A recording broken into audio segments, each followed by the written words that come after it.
Disturbed Ward on the Crotus Pen Asylum. Hey there, this is iRun here, and welcome back to my road to rank 1 as killer. As we get started here, I want to talk to you a little bit about my perks. I realize I haven't talked to you about the perks I'm using. I am running Ruin, obviously. Ruin helps slow down progress in the beginning of the map. Sometimes survivors can find that immediately, which makes it of no use, and then sometimes it takes them a while to find it, or actually in the lower ranks. Alright, so this generator's been worked on. In the lower ranks, a lot of the survivors will just push right through Ruin, where it becomes really... It doesn't really slow them down that much. They never actually stop to go destroy it, but in a lot of the higher ranks... There we go. Oh, missed them. But in the higher ranks, they will actually stop fixing generators to go find the totem. And if everybody on the team is not communicating, they're all doing it, well, it takes them off of repairing the generators. Where'd he go? Okay. Well, I had kind of lost him, but then he just popped out right in front of me. Alright, there he is.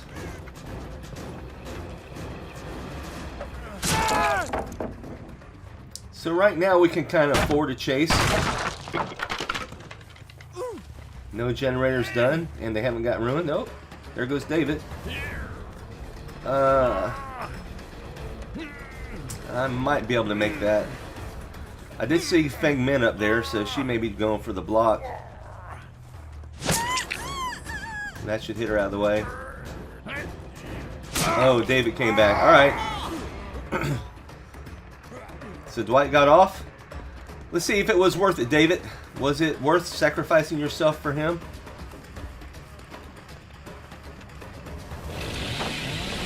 Okay. Well, that was that's actually kind of dumb on my part there. I should just hit him. All right, and this is some of the mistakes that you make as killers sometimes that can actually cost you the game. Alright. I can hear him.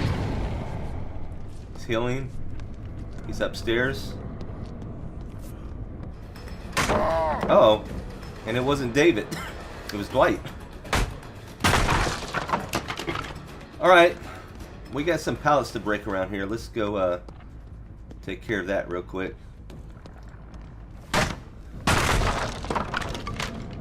So right now, again, no gens done, no ruin busted. We're still okay. So they're keeping busy. Oh, fat shamed. Alright. There's some scratch marks. So right now we're just looking for scratch marks or listening for survivor groans. Oh! Oh, they're both back here. So they're probably in a survive with friend group.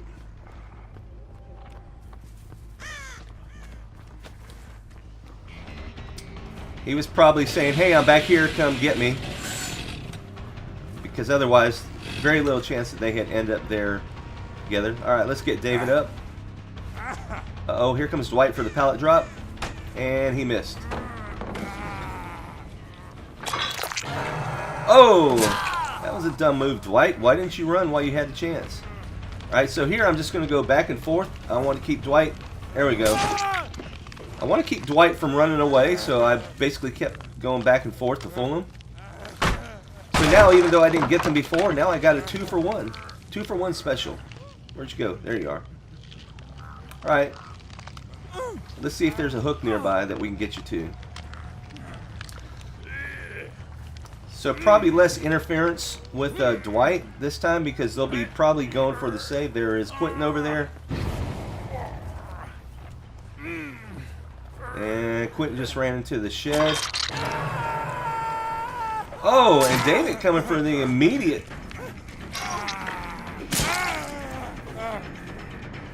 Okay, I'm not really sure what happened there. I think, unless David had an instant heal, he was already hurt. And, but he did go outside, so we can follow him out here. Oh, no, so it must have been on borrowed time. Borrowed time ran out, and I could hear him. All right. Let's just get him to this hook out here. So talking about the perks again, I run barbecue and chili for 2 reasons. If I hook them, see, I can see those glowing images off over there. But that also gives you bonus blood points. At tier 3, I believe it's 25% bonus blood points in all categories. Every time you hook a survivor for the first time. So whatever blood points you have at the time, you get a 25% boost, I believe is how the way it works. And we are back on Dwight again. So we're on the... Oh, so he must have thought because of delay that I had gone the other way. So he juked himself out.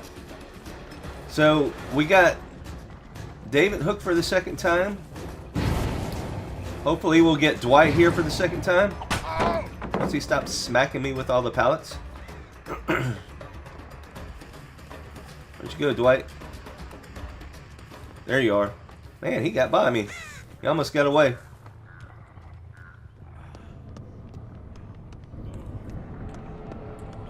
There he is. He was that close to getting away. But anyway, barbecue and chili gives me extra blood points as well as that while they're playing. And so does Unnerving Presence. So Unnerving Presence gives you, I want to say 100%, at tier 3 it gives you 100% blood points bonus, but only in the deviantness category. And I believe it enlarges your terror radius.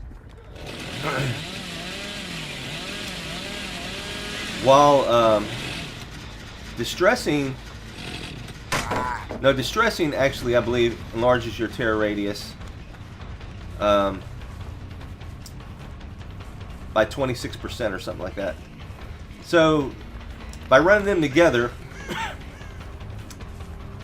no, Unnerving enlarges, I believe, you'd have to look it up on the Wikipedia, but together they enlarge your terror radius.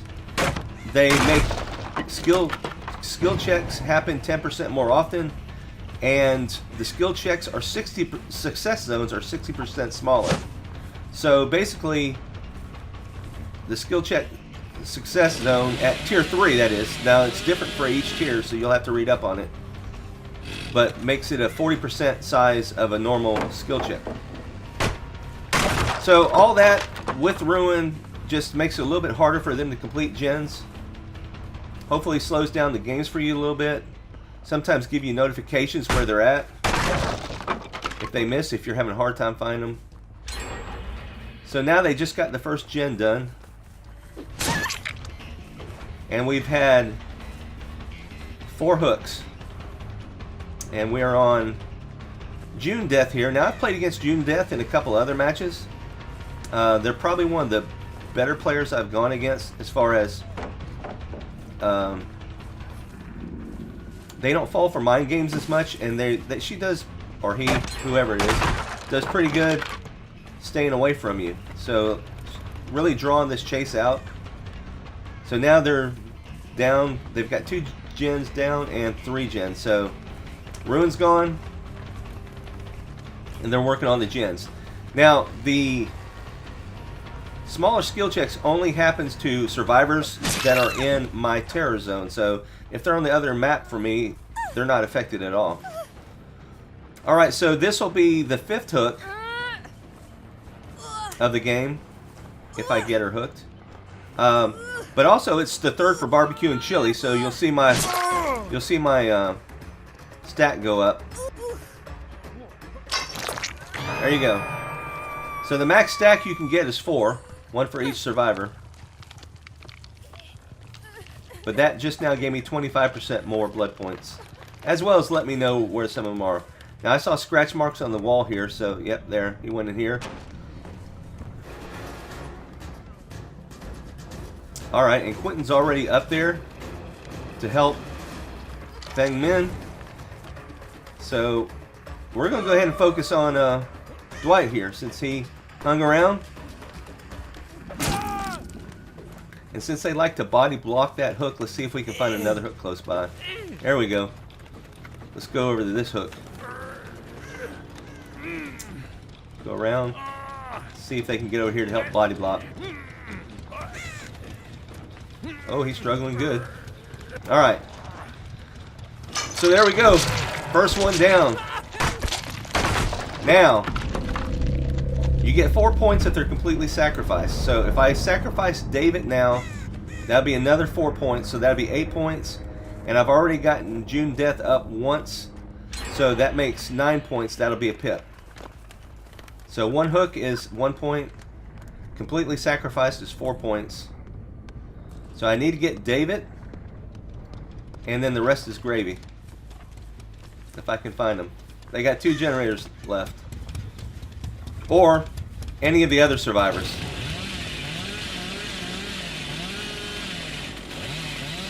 So this might be a case where if I catch, like say, Quentin or June again, I'll probably just hang out and make sure they die. Alright? Somebody's been over here. Let's see if they're still hanging around. Anywhere? Alright. We'll walk away and then maybe come back. Now one thing is with the distressing and unnerving presence, I have a wide tear radius, so that's also good because it makes them think you're nearby even when you're not. So a lot of times it'll stop survivors from doing gens and they'll go hide thinking that you're near or coming near when you're not really. Let's go back over to this generator, see if someone's hopped on this. Nope.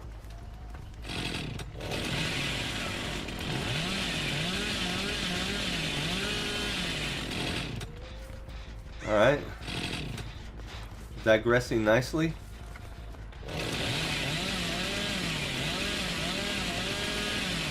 Oh, here we go. Can we get the hit? Oh, no, they dodged us. See, she's also good at dodging as well, or he, whoever it is. It's a she as far as Fengman. Here, I just want to keep them in front of me so that vault slowed me down a little bit. But less chance of them hiding nearby. Ooh, got a lucky hit there. I'm not going to stop for that pallet right now. I want to stay on them. Keep the pressure on. Somebody's upstairs. But see, if you hear, they were fixing, but then they heard me and they stopped fixing. So just my presence made them pause. So there's a lot of things that you can hear as you're playing. So hopefully these are some good tips for if you're learning how to play killer. Oh, nice move. See, this is what I was talking about. They make some good moves. Stuff that I'm not expecting because they didn't do it before. Alright, so this will be the second hook. So now between her and David and Dwight,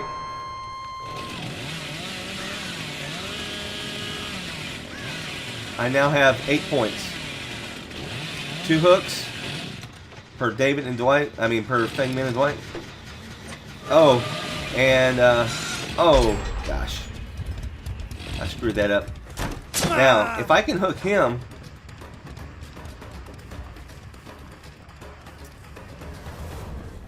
I will get my 4 stack on my blood points for barbecue and chili.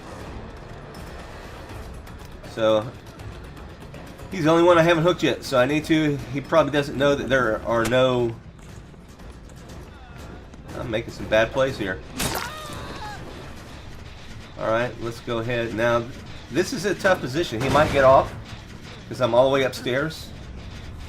And the problem I have sometimes when I'm upstairs, alright, you try with the flashlight, didn't work, is if I go for the. Alright, see, they're back on the cabinet. Alright. I don't know if I can make this. If I go for the inside basement, sometimes I may walk around the whole thing because I'm not sure exactly where I'm at. Alright. Let's walk in here. Alright, he's not working on it. Let's go back. See if they're going to go back for the save.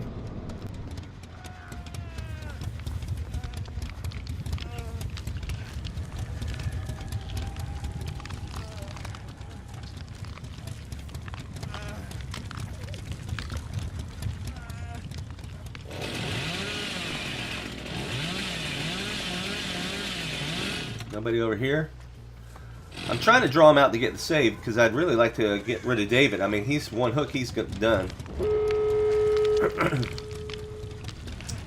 Alright, well, I got him here and I'm right near an exit. We will see if they come for us or not.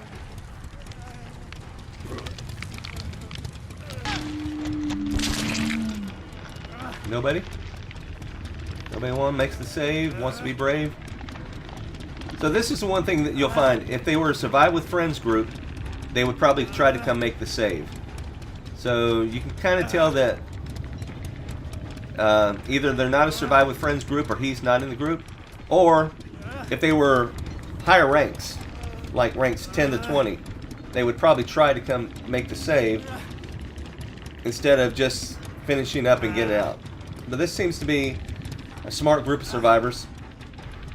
And it looks like they're just going to go ahead and escape. And I'm okay with that. I've pipped. Quentin should have pipped here too because he... Yeah, see? They want me to come... yeah, come on. I see you. Come on. At this point, game's over, but Quentin should have pipped because he avoided me the longest. Let's see if we can get a lucky hit on the way out since they hung around. They should have just left.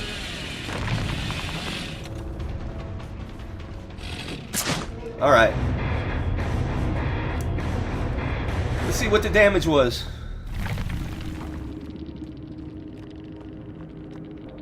Alright, we ended up with a little bit over 43,000 blood points.